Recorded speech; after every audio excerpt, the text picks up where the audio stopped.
Kayo po ba mga bossing ko ay isa sa mga nag-iisip na mga pinakamabibisang pamamaraan para po tayo ay swertihin sa ating pong buhay?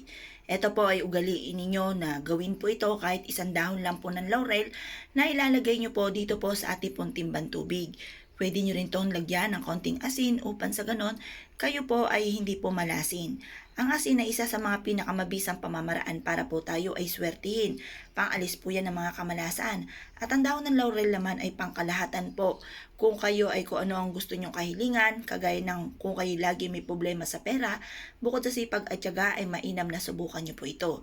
Ang dahon po ng laurel ay isa sa mga pangkalahatan na mga problema po ninyo na gusto nyong i-wish ay maaaring matupad po dito. Subok na po ito kung kayo may problema sa pera, pag-ibig, kalusugan, at ganoon din po lagi kang apple of the eye ng mga taon chismoso-chismosa. Lagi kang napag-iinitan po nila na hindi mo naman sila inaano. Or kaya ang dami nyo na pong pinasok na negosyo pero lagi kang nalulugi. Ang dami nyo na naging karelasyon pero hindi ka po makahanap ng forever. Kayo po ay may problema sa inyo pong mga anak. Or kaya lagi na lamang po kayong may karamdaman. Or isa sa miyembro ng inyong pamilya ay lagi may sakit. Mainam na subukan nyo po ito. Makakatulong po ito upang sa ganon maalis ko naman yung mga problema nyo pinagdadaanan sa kasalukuyan. Kung kayo po isa sa mga naniniwala at gusto nyo po itong gawin nyo po ito kada kayo maliligo sa umaga at lagyan ng kapranggot na asin.